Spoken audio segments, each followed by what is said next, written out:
Hello and welcome to Faith Matters, a series of programmes where we look at real life issues through the prism of faith and belief. With me today are a team of people from St James's Church in the city. Jude, Debs and Jerome. Would you like to introduce yourselves to our Thanks, audience? Keith. Yeah, thank you. So, my name's Jude.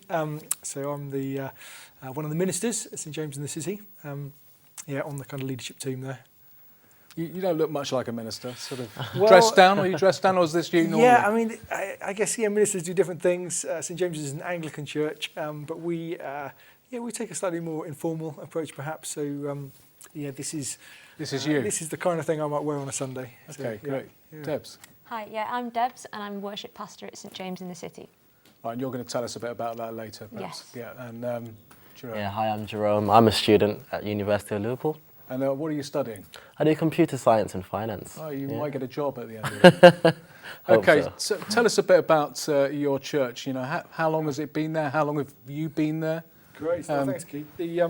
So St James in the City was, I guess we've been in existence as a church for about 7 years, although actually only meeting in the church building on Upper Parliament Street for about 5 years. The church was the vision really of Bishop James Jones, who was obviously the previous Bishop of Liverpool, and when the kind of vision was birthed 8 or 9 years ago now, I guess Bishop James was looking at the church landscape across the city, and fortunately Liverpool has got fantastic churches, across the city and throughout the diocese. But certainly when they were kind of planning for St James, there wasn't really certainly wasn't an Anglican church, and actually amongst the other denominations of church there were hardly any other churches that were operating within the city centre and were kind of operating as other city centre churches might run in other cities up and down the country. So you're talking about your kind of growing evangelical kind of churches that reaching out, that kind of thing. Yeah, I think so. Kind of engaging with a kind of upwardly mobile, kind of populace, young professionals, student community, and kind of. Wanting to connect with the kind of plurality and the breadth of city life. There weren't churches that were kind of functioning particularly like that. I guess a missing piece in the jigsaw might be one way of thinking about it. And we didn't know at that point in time. The diocese wasn't sure about where to kind of begin a church, what building even to use, and the kind of core team initially. Neil Short, who's still our minister, our lead minister, was recruited to explore birthing a new church for the city centre, and looked across some different kind of church buildings in the centre, and eventually kind of plumped for St James's, which interestingly is kind of it's on the southern end of the city centre, so kind of connecting with. Very naturally connecting with kind of L1 city centre folk, but then also connecting into Toxteth and L8. It's kind of on the border between L1 and L8. So on the corner of Parliament Street. That's and, right, and Park Road. And Park Road, kind of Parliament Street. So you can see it, can't you? Very prominent. Very prominent. And actually pretty much the oldest church building in Liverpool still. I mean, 1775, a building with a huge amount of kind of social heritage attached to it, but which had been closed for 40 years and been completely mothballed, out of commission, not quite falling down, but a bit of a wreck,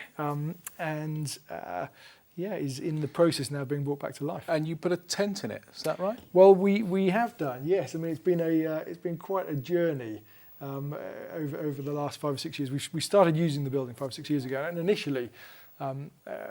Things were kind of falling on the congregations. There was the danger of things falling on people's heads. Certainly the roof was leaking. Fortunately, English Heritage, we've been working with them as a partner in the redevelopment of the church building, and they very kindly funded a new roof, which kind of came in about 2 years ago.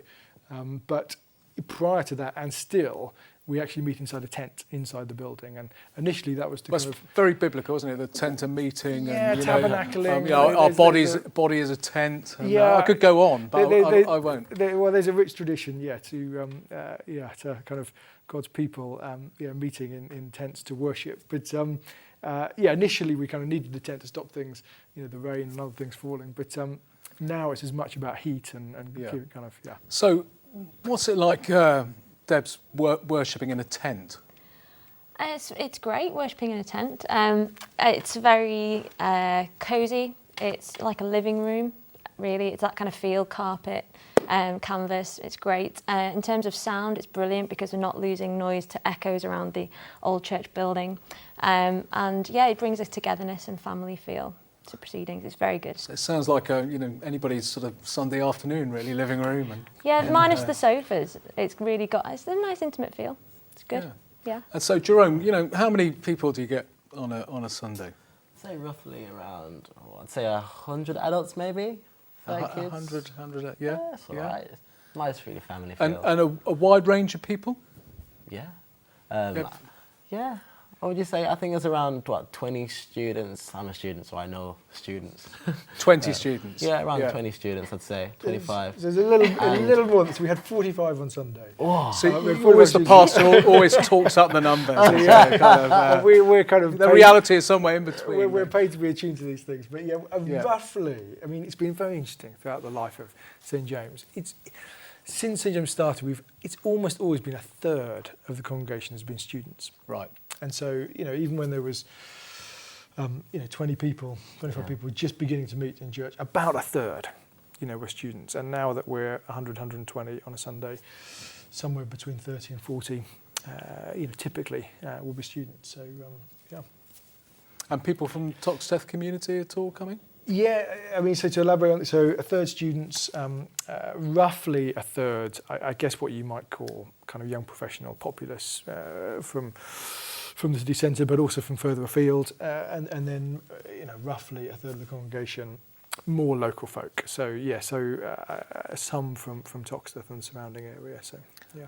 Okay, and sitting here with you today, it just strikes me that you're all very young, really. You're younger than me. I'll take that as a compliment. And Goodness, you're intended. And we're told, aren't we, that by the media at least, that young people don't want to go to church anymore, don't want to be part of the church. Is that really true? I mean, I think Jerome would probably answer this best, but certainly my experience, I would say it's something of a myth. But Jerome, what's your experience been like? Wow. I enjoy going to church. I love it. Yeah. As you can see. I mean, a couple of my friends, actually, I use an example of him. He wasn't a Christian. He wasn't even brought up in a Christian home or anything. But, I invited him to church one day. And he started coming, and we really enjoyed the atmosphere, really enjoyed the fact that we just chill, we play games, we sing songs, we read the Bible. He loved all of that, really, and just got involved straight away. And I think, I don't know, I mean, I know loads of young people that go to church and things like that. I don't know about you guys. So you're clearly attracting young people, young adults, young professionals. What is it? What is it that brings people? Yeah. In your opinion, is it the guitars? Is it the sofas? Is it the carpet? Or is there something deeper going on?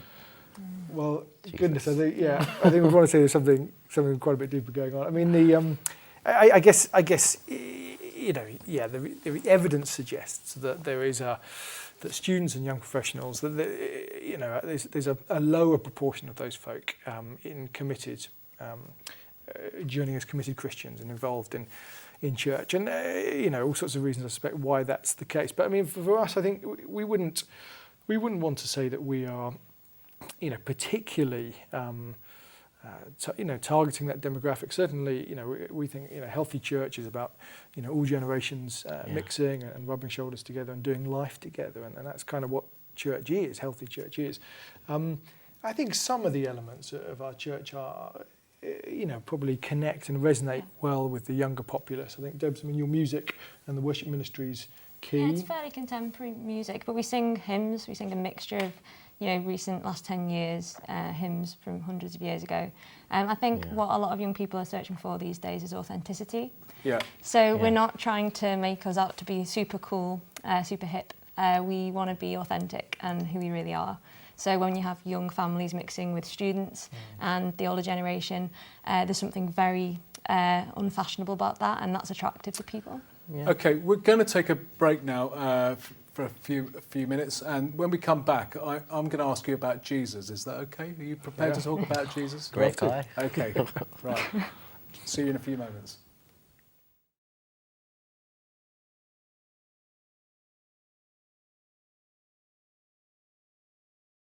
Welcome back to Faith Matters. With me today is the team from St James's in the City Church in Liverpool, and great to have you with us, guys. I'm going to ask you just for a few moments just to talk about Jesus. You know, what does Jesus have to offer? I mean, obviously the church is about Jesus and about his message and about his life and his death and his resurrection. What does the church have? What does Jesus have to offer young people today, and people in general? And how is your church promoting that message in a kind of relevant way? Yes. Well, goodness, lots we could be saying about that. I think the good news of Jesus is, of course, as relevant and accessible and as life-changing as it ever has been. The distinctive of the message of Jesus, I think, is that rather than most world religions and probably many secular people would agree that there are fundamental problems with the world that we live in, and I think the unique message of Jesus is that rather than us trying to strive in our own strength to put those right, or strive through some religious expression to make ourselves right with God, that actually God himself has come into this world. And we celebrate that particularly perhaps at this time of Christmas, where we remember Jesus being born and coming into the world, but God himself coming to put right the fracture lines and the broken condition that we find ourselves in. And the invitation to life, the invitation for forgiveness, redemption, and for a restored humanity that Jesus offers is as unique, as precious, as life-changing, as wonderful and compelling, I think, as it's ever been. So, and grace? Grace is about grace? Yeah, I mean, you guys can elaborate more on how that connects for the younger generation, but the fact that we don't have to, we're not striving in our own strength to put right the kind of broken aspects of our own human condition and the world around us, but that God's grace is sufficient for that. It's interesting because that doesn't sound like kind of religion to me. And what do you guys think of kind of is it religion that you're doing, or is it something else? Jerome was on. We run a Christian introduction course, and Jerome's been helping to lead that, haven't you, with a couple of girls this term. I mean, just share a bit about the experience of that. You're on the spot there a bit there.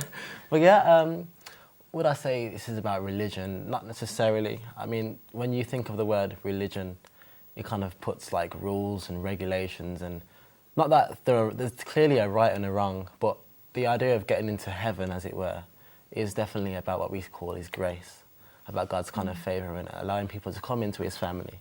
And we're doing it with two girls and a guy, and the kind of explaining that and showing actually that what the kind of the world view of what this life is all about, what a life following Jesus is about, seeing it change really from just about, oh, I've got to do these things and hopefully God will like me, and seeing the truth about the love.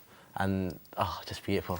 Just seeing their faces, and they got it. They got it. They got it. They got it. Right. Okay. Okay. So just tell me about. I mean, it's obviously not. It sounds like it's not all happening just on a Sunday, is it?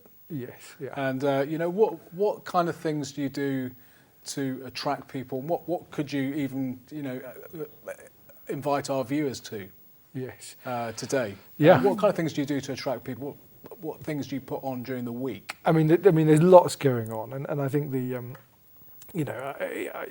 being part of St James is much more than just coming along on a Sunday, and it's about being connected and really doing life with one another. We've got some structures that facilitate that, groups that meet during the week, lots of kind of social stuff happening.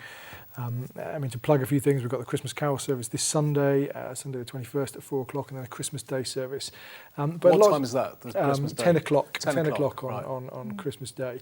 But lots happening socially. And actually, Debs, you coordinate quite a lot of both our social stuff and what we're doing musically. Debs, just tell us quickly. I know you do something down at the Camp and Furnace, don't you? Not at Camp and Furnace, at the Baltic Social, The actually. Baltic Social, But Camp yeah. and Furnace is a brilliant place to go and eat and drink. But we have plug there. but we have a nice relationship with the Baltic Social. They've always enabled us to go in there and use the space. And it's just on our doorstep, so it's perfect for inviting people along to. And we host musical evenings there, acoustic nights. So local talent from the open mic scene come down. Some of our musicians get up there and share the stage. And you're a worship leader, so Yes. But you're also a singer-songwriter, I Yeah, understand? as well. And we have other singer-songwriters within our congregation who are able to use that platform. And really, it's playing to friends. It's having that chance to spend quality time together and invite people who wouldn't necessarily walk over the doorstep of a church and might find it easier in a bar, somewhere really relaxed and comfortable. That sounds like my kind of church. Yeah. Yes, that's good. So we have a Christmas special every year. So last week we had that. People wear stupid jumpers, do challenges. do. There's a quiz. There's music, and it really is a really good highlight in our social calendar. So Okay, and plenty of eating.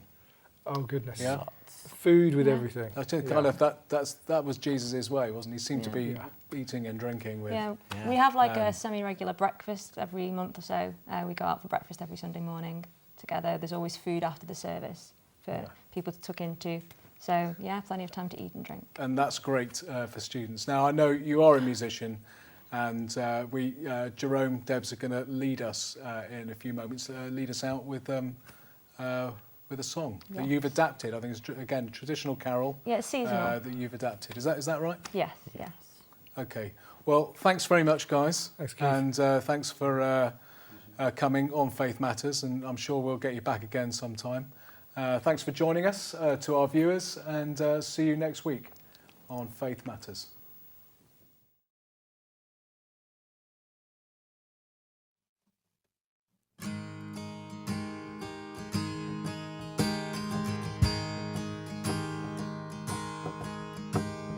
Joy to the world, the Lord has come. Let earth receive her King. Let every heart prepare him room, and heaven and nature sing, and heaven and nature sing.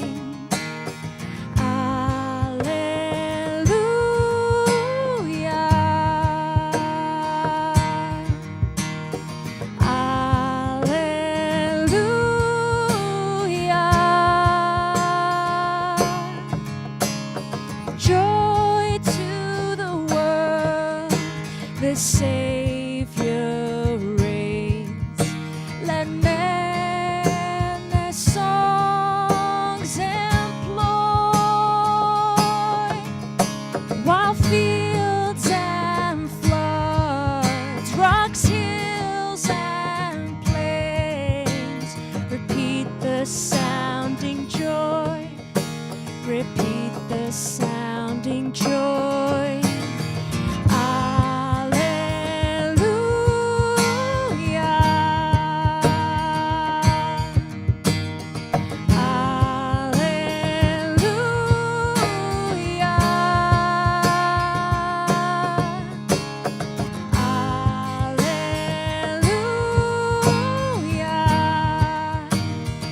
Heaven sings, the Lord has come. God is here.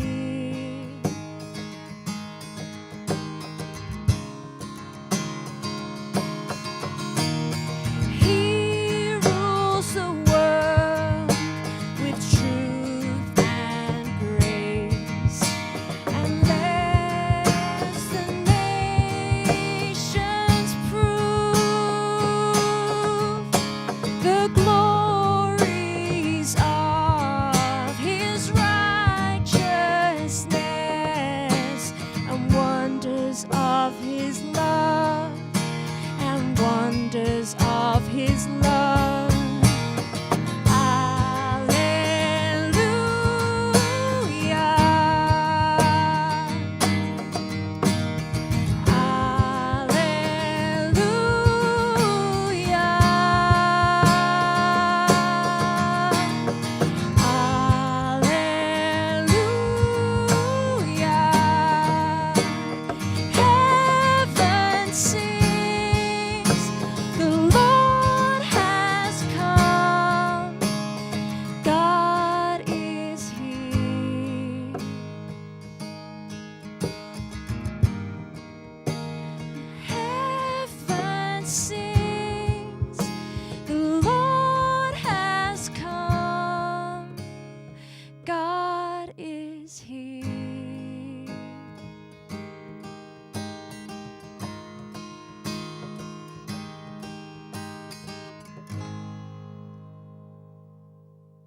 really, to me, as an amateur in these things, it's kind of an excuse used by scientists to say, well, quantum answers all the unanswerable things. And gradually you come up with something where they can show, by using traditional science, the existence or the non-existence of something that was a mystery before. And so the spiritualists among the people of the world will argue that they're just simply catching up. And one day, science will catch up with everything that people all thought were mumbo-jumbo. So I'm not saying that that's necessarily my belief. But the central kernels of religion, that maybe that we have souls and that they go on, or that there is a creator, or that there is more in heaven and earth, then science could potentially catch up with those elements, I think.